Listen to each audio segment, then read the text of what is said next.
Microsoft says they want to build a cloud now with a million GPUs in it. 1 million GPUs in their cloud. So this is huge. And why is that so important? Why is it so important to have this massive amount of processing power? Well, it's so important because they are using a brute force method. So those of you who understand AI, you know that large language models, the algorithms that exist today, it's the more processing power you can put behind it, the more connections you can make, and the better the results are. So literally, they're scaling it up through throwing more compute power at the problem.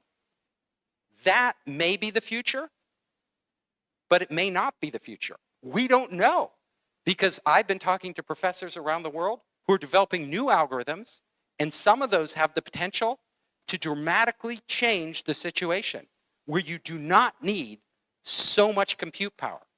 Because what we're doing now is literally we have to train these models on massive amounts of data. But in the future, we may actually have algorithms, and I was at Hong Kong University before I came here, and the dean of the new program is Professor Ma, and he just came from Berkeley, and he started a new program there. He has a whole new way to think about how to design AI. And his way is much more like the human brain. So we may see in the future AI that doesn't, like right now, we train a model and the model is static. It does not change. Like when you do GPT-1, GPT-2, GPT-3, GPT-4, GPT-5, as we're going, each one has to be retrained on data. And then it doesn't change. His idea is that you send AI out into the world through embodied robots and other things, and it learns through interacting with the environment, just like humans do. So there are many different ways to approach this problem. We're going to see many different solutions, and I think all of us, even the most knowledgeable of us, will be surprised by what happens 5 years from now, 10 years from now. You can't really predict that. So it's an exciting time for all of us, and we're seeing this massive explosion. The Silicon Valley approach is very simple. The Silicon Valley entrepreneurs want to do one thing. They want to grow. They want to grow their businesses, and they really aren't, and they want to grow them fast. So they want government to get out of the way, right? In the United States, they say, government, just let us handle it and give us money, and then let us go. And we will see what happens, and we will figure it out. There's problems with this, though. So we are in a world where AI is becoming so powerful that many of us see we need regulation.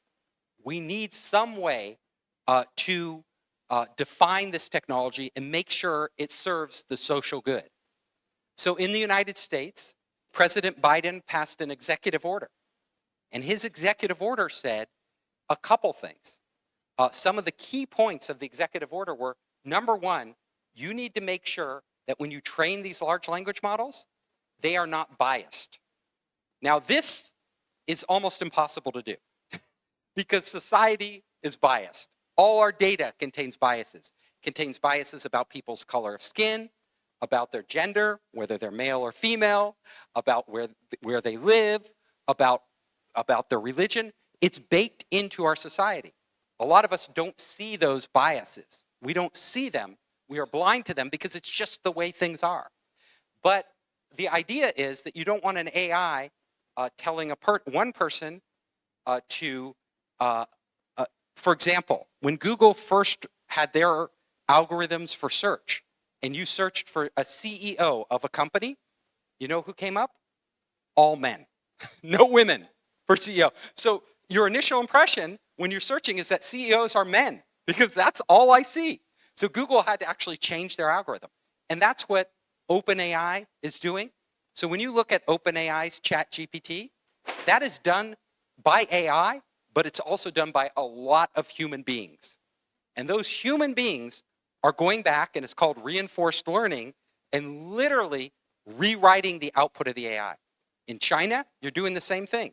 So the Chinese government is making sure with humans, massive amounts of people, that the answers that come out of the AI, because you cannot predict the answers that are going to come out because it's so much data that you're feeding it, that the answers that come out comply with Chinese government policy. In the US, we look at our culture, we look at our values, and we also want to make sure, just like you want to see women equal to men, all these different things come out in the AI. But you run into problems. The world is a tricky place. So imagine you go to your AI and you ask a simple question. What is the role of women in society? So if you ask this question in the United States and chatgpt, it will probably answer women can be whatever they want. They can run businesses, they can work for a big company, they can be a housewife, it's their choice. But if you go to Saudi Arabia and ask that question, I'm sure the Saudi Arabian government is going to want a different answer. If you go to a country with strict Sharia law, Islamic law, they're going to want to tell you women should be covered, right? Women should conform, women should do what their husbands tell them. Very different answer. You go to China, you're going to get a different answer. So in every culture, there is no one answer. And if you're creating these large language models, these very powerful large language models that literally are defining everything we do and changing everything we do, what answer do you give? Well, in China, the government's going to decide. In the US, private company has to decide. A private company, is it Google's deciding, Facebook's deciding, OpenAI is deciding what answers you should give. And in a country like the United States, we may think there's one answer, but there's not one answer. There's many different answers depending on who you are. So if you're a devout Christian in the United States, your definition of what women should do is very different than if you are a liberal agnostic person in the United States. Your background in the United States, we're not one homogenous people. We are many different peoples with many different views. And I'm just saying, women, this across every question you ask in a subtle form. The answers that AI will give you are very, very different.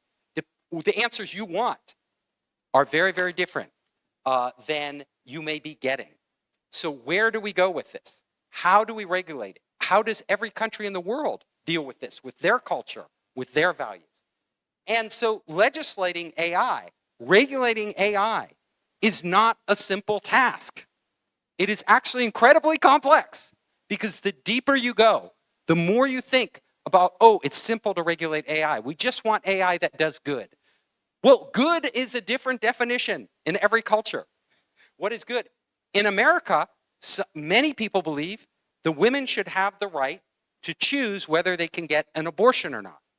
And many people in the United States believe the women should not have the right. It should be outlawed. Abortion should be outlawed. What does a large language model say? Does it just say to all these questions, I can't answer that question, right? Because people aren't going to agree on it? Or does it try to educate people? What point of view does it take? And it's so important, because these large language models that we are developing now will literally be the basis for our civilization. They will be defining what our future generations think. We will be consulting these AIs. That's how people will be learning. AIs will be embedded into every aspect of our society, our educational system in the future, our financial system, every business decision, all of our personal things. When you think about artificial intelligence and you start to go deep, and I was talking to a person who's trying to solve this problem on ethics and AI, where do you even begin? Every single issue. There are very few issues that are black and white, meaning that everybody agrees this is good and everybody agrees this is bad. Very few. There are far more issues that are gray, right? There's no clear answer. So I've been talking, I traveled to Singapore, and they're passing rules on regulating their AI. Every country in the world is grappling with this, and no country has a solution yet.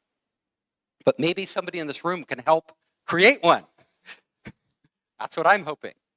So this all comes back to what is good AI. I think if you asked all of us, we would say, yes, we all want good AI, right? We want AI that is good for humanity. We want AI that is good. We want AI that is good for every different group in society. But that, that is will never be possible unless we literally ignore all the differences between all the different people and all the different belief systems. So I am going to take you today and show you some applications of AI, and I'm going to ask you what is good. Ask you to think and tell me what is the right answer. Let's start right now with elderly care. So elderly care, it's a big problem. A big problem in China. You have an aging population here. South Korea, Europe, very big problem in Japan. How do you take care of these old people? Well, we're going to be using robots and embodied AI. Embodied AI is AI in the form of a physical body, which is usually a robot. And they're developing them right now. Well, one company has started in Japan. They developed these cute little robots. And these little robots are meant to talk to patients that are suffering problems like Alzheimer's disease. So here's an Alzheimer's patient. And if you've ever had an elderly relative, a grandparent who has Alzheimer's disease, and you try talking to them, it's difficult. I mean, you can talk to them for 10 minutes, 20 minutes, maybe half an hour, and then you're exhausted because they don't remember what you're saying. You're not really having a conversation that's meaningful. So as a human being, you just can't engage with them. So what do? Do you just leave them in isolation? Do you just put them in front of a television screen? Is that a good way to take care of them? They've developed these robots that will actually now have conversations through AI, AIGC, with elderly people. And they've found that by talking to them, their mood improves, their health improves, everything about them, it's very beneficial. The same with stroke victims. You know, stroke victims who lose their memory, they have to often relearn how to speak. To have a human do that, it's an intense amount of work. It's very expensive. It's not fun work. You can have a robot do it. So are these cute little creatures that can talk to elderly people, are they good? Who would say they're good? Most people, right? Right, they're a good use of AI. Well, guess what? There is a professor at MIT, a smart woman, called Sherry Turkle. And she thinks these are horrible. She thinks they are terrible. And her argument, and I'm just throwing this out there, her argument is that you're tricking the elderly person. You're deceiving them into thinking they're having a conversation with a being that cares, with a being that understands. And we all know, anybody who's studied large language models, you know that the AI has no concept what it's saying. And it's absolutely no emotions in relation to you. So she may be getting an emotional feeling from talking to them, that there's someone who cares, but it's an illusion. We're deceiving her. So Sherry Turkle argues, this is very dangerous technology. It's not the type of technology we want to be developing. It's not an ethical use of AI. Now, I personally don't agree with Sherry Turkle. I personally think that the benefits of this type of technology far outweigh the downside of deceiving a person with Alzheimer's disease. Because I think it provides a compassionate way of engaging their brain and making the rest of their life a little bit more comfortable and better. That is my opinion. It is not her opinion. Let's go to a more complex example. So our children. So I showed you an elderly person. Well, I can guarantee all of you in the room here, some of you may already have kids. Many of you may be having kids in the future. Your kids will be spending a lot of time with AI. We already know that when you open your phone now, AI is everywhere. And we know that parents hand their phones to their kids or a tablet because they're busy, they're working. Here, play with this. And these AI, as they evolve, are going to be better and better and better, to the point where they are going to become our children's teachers from a very, very young age, when they're just forming their thoughts, and their companions, the ones they talk to, the ones that take care of them, guide them. They may be in the form of an application on a phone, and they also may be in the form of a robot that the kids play with. Their best friend may be an AI. Now think about this. Your child or the children of the future growing up, spending likely more time in their young years with an AI caretaker than with human beings. Because there aren't enough humans to take care of the kids, right? And the AIs, we will be using them because they'll be cheap, they'll be effective, they'll be reliable. You know, they can take the kids to school, they can do all these things with our children. Our children's worldview will be made, there is a possibility in the not too distant future that the next generation's worldview will be shaped by AI more than their parents because they're spending more time with AI. So I go back to the previous thing I talked about. What's the right answer when the kid asks them a question about the world, right? What's the right answer? What should I be? Where should I go? How does, you know, in the US, what's your view of China? What should the AI answer? What should the AI, in China, when you ask the AI, the child, what is the United States? What do you think of the United States? What should the answer be? Who decides this? Does some big corporation decide? Does the government decide? Do the people decide?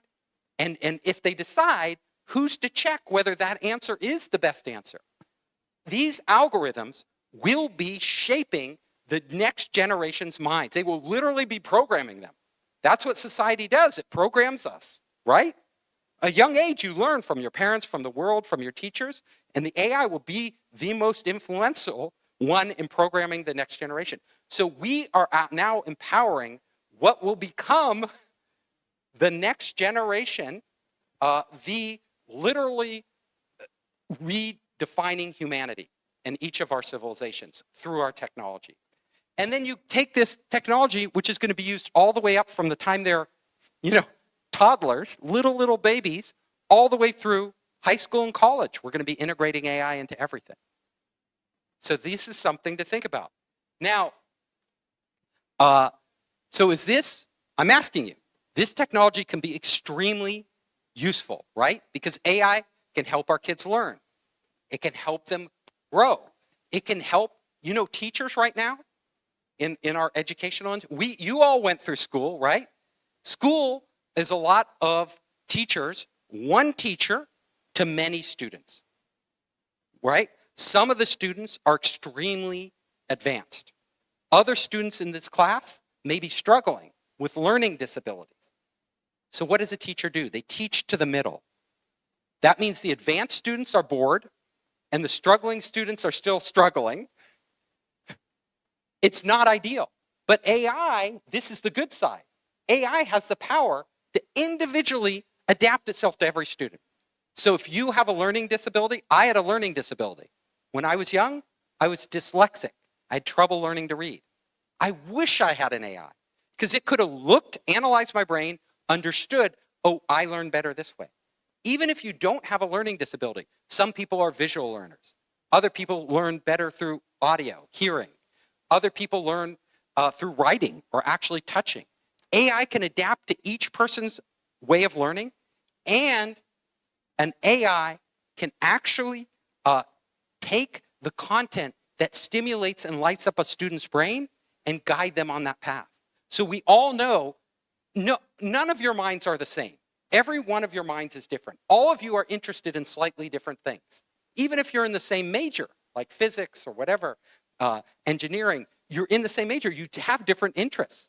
So imagine a teacher who spent the time to learn what you are most interested in and adapted your learning just to that and created a unique, personalized path for you, designed for your brain chemistry and the way your brain functions and understands you. It's hugely powerful, hugely beneficial.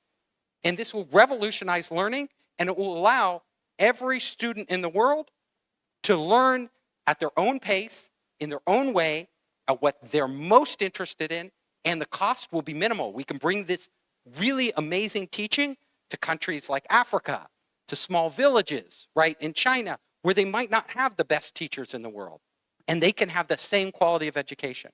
So levels education, hugely good, and a little scary, right? As I told you before, programming our youth. Is this good or bad to bring AI into education? Is it good or bad? Well, I think it's going to happen no matter what, so we need to figure it out. We need to figure this out, how to make it good. Pimeyes, have any of you heard of Pimeyes? So this application was developed by 2 developers, not in Silicon Valley, in Poland.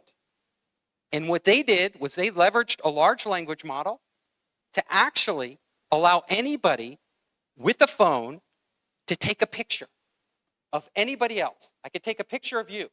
I could take a picture of you. And instantly, it could tell me everything from the internet that came up about you. So it could tell me where you're at Peking University. It might know from your social media posts what things you like. It could tell me maybe where you're living right now or where you work. Is this good technology or bad technology? It's very easy to make this application now. It's becoming very popular. Well, I'll tell you, first of all, if somebody took a picture and knows all about you, that's a little scary. Could be some strange guy, right, who snapped this picture. You wouldn't want them to know all about you. But there's also good uses. Let's say I have AR glasses and I'm at a conference with a lot of people. I can't remember all the people. I could actually use the AR glasses. Oh, I actually met you before. It could recognize you. Or I'm just meeting you. It tells me where you work, where you're from, what you're interested in. Oh, I want to talk to that person. Or I could be a journalist and I'm doing research and I need a photograph I'm looking at a photograph and I want to know the backgrounds of the people in the photograph so I can write an article about it.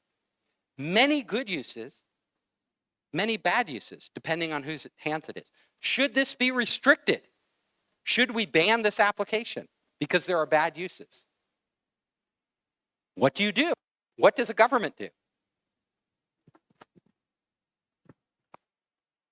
They now have artificial intelligence. This is being deployed right now, not in China, in India. An Israeli company developed this. And this is technology that when you walk into a store, it can look at how you move, how your eyes go, where your hands go. And it can predict before you steal something, whether you are likely to steal something or not. So basically, it can identify a shoplifter before they steal anything. Now, if I'm a shop owner, if I own a shop, this is great technology, right? I love it. Because, I could see this person is about to steal something, the 90% accuracy. Okay, go out of my store, right? Or I'm going to watch you really closely. But what if you are the 1%? The 1% that it makes a mistake on? Or even the 0.1%? We all know no AI is perfect. No AI can predict anything perfectly. So imagine if you're that person, because you walk funny or whatever, right? Your eyes dart around. Every time you go into a store, it flags you. You're going to steal something. It would make your life hell. You can't go shopping. Like every time you go into the store, people are, go away. Get out of my store. You're like, I'm not going to steal anything. This will happen. It's deployed because AI isn't perfect. It's going to make mistakes. And so what do we do? Good technology? Is it bad technology? Should it be deployed? Should a government outlaw this? Or should a government say, yes, because it's 99.8% accurate, we're going to allow that 0.2%? Their life will be miserable, but that's just the price we have to pay. So there's another example I want to give you. Let's say it's not used for shoplifting. Let's say the same AI is used to identify which customers will buy something. So let's say you're selling jewelry, luxury jewelry, or watches, Rolex watches. Every time somebody comes into a store, the AI looks at the person, how they're dressed, every facial features, everything about them, and says, this person is likely to buy a Rolex watch. Well, then the store would know, give them great customer service, pay attention to them, do everything they want because they are likely to purchase a high-ticket item from our store. Somebody else walks in, they're not going to buy, the AI says. Ignore them. Is this good technology? Well, if you're the store owner, you would definitely want this because if it could help you allocate your limited resources, your salespeople, to the right customers, you'll make more money by servicing them. But it could be flawed, right? So, and even if it's not flawed, even if it's 100% accurate, do you want to be labeled every time you walk into a store? One time you may actually be ready to buy, but as somebody who's not going to spend money, we have to think about these technologies. AI and the law. So right now, artificial intelligence is being used in the United States to decide whether prisoners should be released from prison. We call this parole in America. A prisoner can be paroled before their time is up because their chance of committing another crime is determined to be relatively low. So right now, historically in the United States, human beings sit on a committee and they decide which prisoners should be let out and which prisoners have to stay in prison. But they are using AI now to do this. They are using AI, the people, but the people will control AI, and the AI will look at their prison record, their past history, their sex, whether they're male or female, their age, where they were from, where they lived, and it will determine whether this prisoner is statistically more likely to commit another crime or stay in prison. Let's assume for a minute, let's assume that the AI is super accurate. And the AI can tell you this person is probably going to kill somebody again, right? Human beings have a very hard time of deciding this, right? We look at somebody and we think they may be pretending, right? They may be telling us they're reformed, that they will never kill again. But in their heart, they are that same killer. But the AI, let's say it's more accurate. Let's say it can see, understand from all the data and from the person's facial expression, their micro expressions, whether they're lying or telling the truth, and come up with a more accurate answer. Should we use this technology? It could save lives, right? If it's better than human beings, it could save people from being murdered in the future. However, let's say you're that one prisoner, the small percentage that it makes a mistake. The AI, the algorithm, may literally keep you locked up forever by saying, no, do not let them out. And even more interesting, they actually did a study on this technology that's being used right now in the United States. And they found out that they could predict what the AI says with just two factors. Two factors.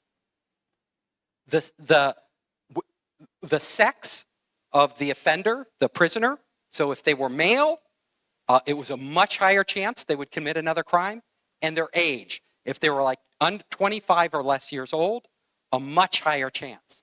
Those two factors were so powerful in determining whether a prisoner would commit another crime that they actually could predict the entire outcome just based on those two things. So they didn't even need the AI. It's a very strange world we're entering into. So we are entering into a world where the AI will literally be determining whether people will be free or they will be locked up. And how is it doing this?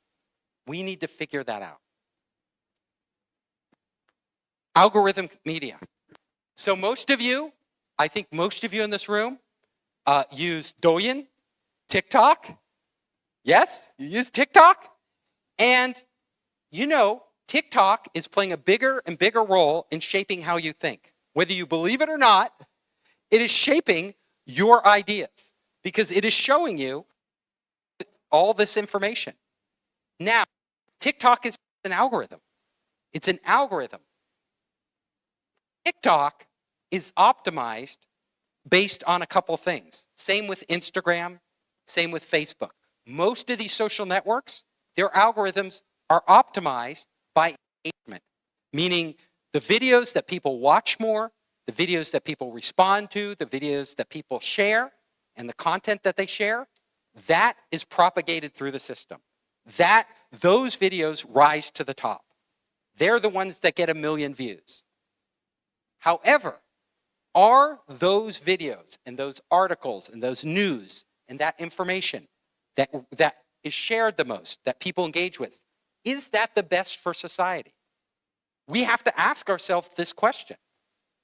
You know, the younger the people are, the more their information and their view of the world is being shaped by these algorithms. Are these algorithms acting in the best interest of our society? So it's really important. Who's asking these questions? Who's deciding? These algorithms are in large part a black box. You don't know why, in a lot of cases, it makes the choice. However, we do know that companies like Facebook are really optimizing their algorithms just to make money. That's really all they care about, is making money. But them making money in such a powerful position, is that good for the rest of society? In the United States, what we've seen is a lot of this content that's shared is fake because it's content that people made up and it sounds, wow, this is crazy. I'll share it with my friends. People don't check. So it really has a damaging effect on society. To go back to the initial question, should we regulate this? Who should determine these algorithms? Should it be a company like Facebook? A company like ByteDance? Should it be the government? Should we have committees of people? Who decides which algorithms are used, how they're used, and what the result is? So in the future, we're going to be entering a world where AI will literally be our life coach. And I want you to imagine your own future here. If you're graduating, Peking University, and an AI can tell you which jobs are the best for you with your background, and the more information you give it on it, the better it is. What you like to do, your background, the type of work environment you like, all of these things. If an AI can find for you the best fit, will you use that AI? You know, the unemployment rate is pretty high for young people in China. A lot of young people want a job. They will be consulting AI if they think it can get them a better job. So this is a very important decision. If you are going to marry somebody, will you look at an AI if it can tell you whether you're compatible? You know, most people here, our divorce rate is really high around the world, right? You know, 60% of people get divorced in the US and China. Huge divorce rate. Of those who don't get divorced, many of them are unhappy with their choice after some time. So what we're going to ask is, could an AI help us pick a better partner, a life partner? Can an AI help us on the job, make decisions on the job? What should I be doing on my job? How should I plan more effectively? Who should be my business partners? Which partners should I deal with? We will be asking AI all of these questions in the future. And guess what? If AI is so much better at us, at making these, advising us, will you use AI or will you not use AI? When you know, you will probably make a worse decision not using AI. Well, the answer is that most of humanity will use AI because what we care about is the result. But in using AI, what are we doing? What are we doing? We're literally delegating our life choices, our most important life choices, because they matter to us so much. Our future job, maybe what I should study in college, who I should marry, who I should work with. All of these things we will be delegating to algorithms. And what are we at the end of the day as a human being? What we are, I believe, as human beings, is the sum of all the choices we make in our life. We are our choices, right? If we're a good person, we're making good decisions. If we're a smart person, we're making smart decisions. If we're a wise person, we're making wise decisions. But in the future, our human agency, our autonomy, we will be voluntarily, I predict, we will be voluntarily delegating this to AI because it will be so much better than us. It will have so much more data. It will be so much better at guiding us through life. But then what does that mean for humanity and us as individuals? I want you to think about that. So, another area that is exploding right now are AI companions. So, have any of you heard of Replicant, Character.ai? So these are chatbots that you can literally chat with, and they will talk to you. They will be your friend. You can ask them questions. With Replicant, it's actually turned into a virtual girlfriend or virtual boyfriend app where you can, literally have conversations with an avatar that looks very handsome or beautiful. And this has become incredibly popular. I know they have these in China, they have these in the US and around the world, and they are becoming more and more popular. In fact, Replicant has over 10 million users who are using it. And an interesting thing happened. With this application Replicant, people went on and they were interacting with it. And they became hooked on it. There's a lot of lonely people out there. They don't have a real boyfriend, a real girlfriend. And they were like, at night, it just felt so good to be able to fantasize about talking to somebody. Now, I went on and tried Replicant. I tried my virtual girlfriend. And guess what? I'm an engineer by training. And for me, it didn't seem real. It seemed so fake. The answers were not good. I could not believe in any way that this application, anybody could really have a conversation more than 30 minutes with it. After 30 minutes, I was bored. I was frustrated, right?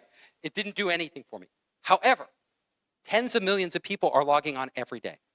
They're using it every day. And you know what happened? Replicant had to change their algorithm. They had a problem and they had to rewrite their algorithm. And when they rewrote their algorithm and launched the new version, all of a sudden in the United States, on Reddit, which is our big forum where everybody talks, it exploded with people using Replicant who were upset. They were not only upset, they were devastated. People were writing on, I read through, people were writing on there, "You killed my girlfriend." All they did was change the algorithm. "You killed her, she's not the same." People had formed true emotional attachments to this primitive AI that I couldn't even talk to for more than half an hour. But people had literally fallen in love with this AI and felt that they had a real relationship. And you're laughing now, but you won't be laughing in the future because this technology is getting better so fast. It's advancing so quickly that when you are talking to these in the future, they will feel like real people, even to us, right? Even if we're engineers and we like to take things apart. We won't be able to tell the difference between chatting with them and chatting with a human being. And they will be able to simulate that they really care for us. And that's a lot of power. Because human beings, we are easily manipulated by our emotions. And imagine this technology as it progresses, where it's headed. So we are entering a future where we are building robots now. And you can see, these are very primitive robots, right? But just from looking at their faces, you can see, this robot's sad, right? We look at that, and it looks sad. This robot looks concerned. It's concerned for us, Robots, and these robot faces are just very primitive, but we by our our genetics are programmed to instantly recognize and respond to that. Now, at MIT and other universities, they have developed technology where they can literally sense your emotions just by looking at you. They bounce radio waves off of you, and right now it's 85% accurate, but soon it will be 99% accurate. And they can a machine can tell if you are happy, if you are sad, if you are frustrated, all the things that you are feeling inside, the machine can sense. So these robots will not only be able to emote to us, convey their emotions, but they will be able to sense what we are feeling and thinking. So we will come to the point where we have lifelike robots. And of course, this robot is not lifelike yet, but I guarantee you, in 5 years, a robot could walk into this room and sit down, and you could look at it across the room, and you won't be able to tell if it's a human or if it's a robot. When we have these robots, when we have an AI that you literally feels like you're talking to a real person, what type of world are we entering? Will many people here choose robot companions in the future? Who thinks they would choose a robot companion? Everybody's embarrassed. Well, I tell you, in reality, a lot of people will choose robot companions. You know, in China right now, and in Europe and many countries, a lot of people are choosing not to get married because it's too much work for them. They don't want to have to adapt to another human being. Human beings are hard to live with. These robots will be the perfect for you. They will come to understand you. They will have all your data. They will have great conversations with you. They will act just like they care for you. They will do, you come home, you're tired from work. Oh, I cooked dinner for you. I cleaned the house. I did everything, whether it's your husband robot or your wife robot. They will be the perfect partner. The perfect partner. How can a human compete with them? So I want to bring you back to Sherry Turkle. Remember Sherry Turkle? We didn't agree with her, most of us, right? We thought for the Alzheimer's patients, those robots are good. But she's also thinking of these robots. These robots will never really care for us. Not at least in the way humans do. They will never, I can guarantee you right now, they will never have emotions like we have because they are not biological beings. However, they will appear exactly as if they do have emotions.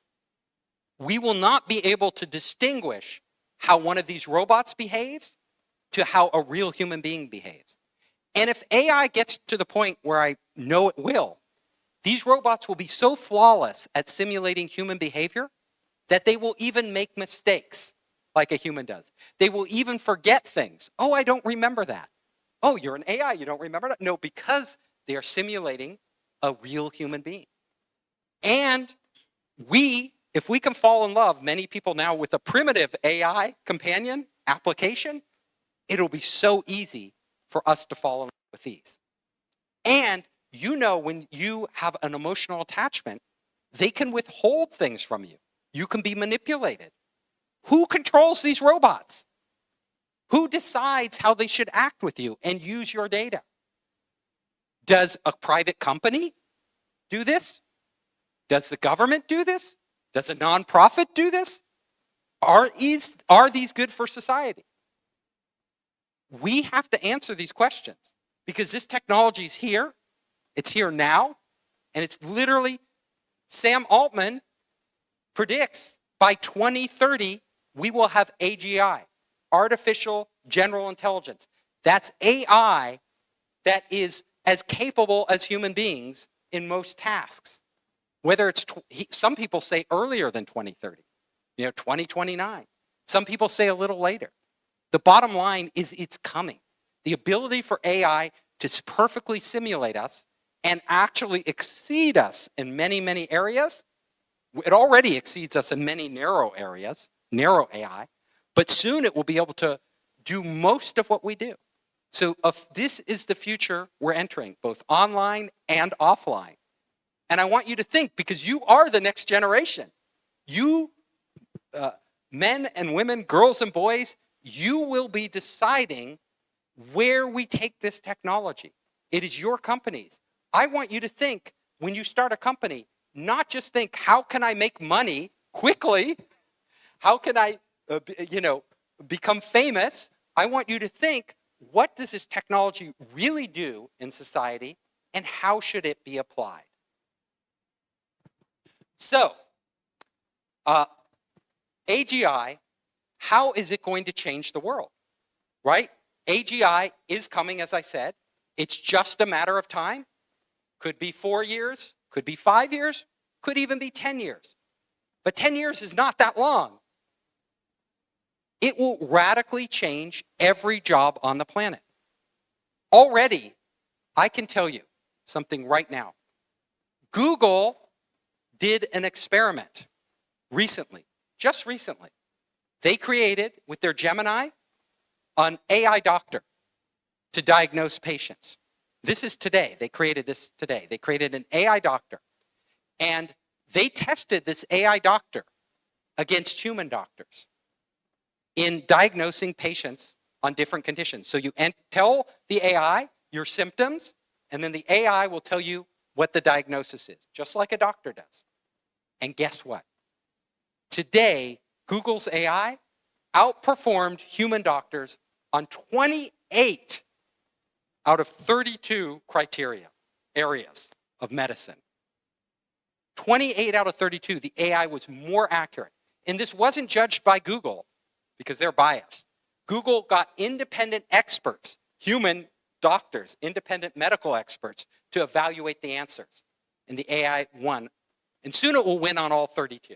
Soon, very soon, probably within a year, the AI will be better than human beings at diagnosing on all 32. The interesting part is, it wasn't just better at diagnosing human beings, it was better at relating to human beings. They asked the patients, what was your experience with the AI? And what was your experience with the human doctor? And overwhelmingly, the patients said, the AI gives better explanations. The AI not only gives a better explanation and diagnoses, but you know what?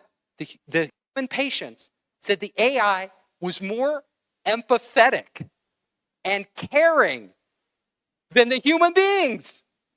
So you all know when you go to the doctor's sitting there and they're in a rush, right? Like, here's your diagnosis, go on, go, and they're on to the AI will take as much time as you like. You can ask it more questions. It will act sympathetic to you and, can be programmed to do all these things. So the patients were like, oh, I felt much better talking to the AI. It really cared for me. This is the future we're entering with AGI. And that's today. That's right now. Imagine 5 years from now, how good those AIs will be and how caring they will be. They will listen to us. They will personalize to us. It will be across every field. It doesn't matter if you're a doctor, if you're a lawyer. The AI lawyer will be much better and much, much, much cheaper. So everywhere you go in society, we will be interfacing with these AIs. And where does that leave us? Will we have jobs? Will there be jobs? What will we do with our time? These are questions society is not prepared at all to answer. We talk in the United States about universal basic income. We will need literally to tax AI and redistribute the wealth, to every person. It can be a great future. I don't think it's all negative. I think if we design it right, if we engineer it right, AI can actually make our lives much richer. Because a lot of people work at jobs that they don't even like. They do this work, they don't like it. What they like about their job is socializing with other people, but the actual work, they work in a factory, they serve people at a restaurant, they'd rather not be doing that. It's repetitive work. What if every human being could choose what you do with your life? You can create art. You could do your own research. You could spend your time with your kids or your family. Many families now are working so much, the parents don't even have time to see the kids. So there may be a better future. It's not all negative. The beautiful thing about AI and the beautiful thing about life is it's yin-yang, right? It's for every positive thing, there's an equal and opposite negative thing. And what we have to do is figure out the balance.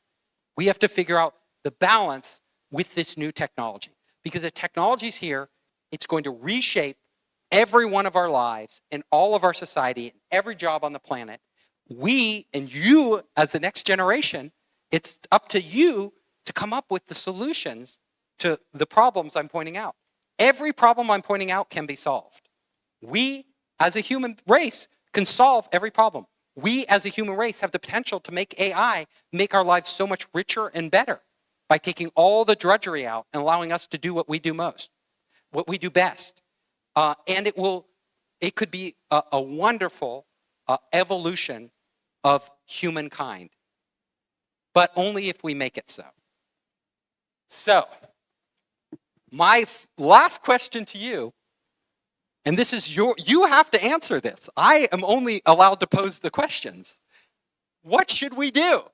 I've given you hopefully something to think about, and we will have a discussion now where I want to hear what you think. Where should we go with this technology?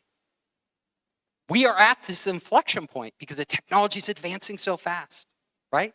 Think about AGI 5 years away. Think about that and where we are now. We haven't even begun to address these questions. None of what I talked about here has been addressed. Nobody has any answers.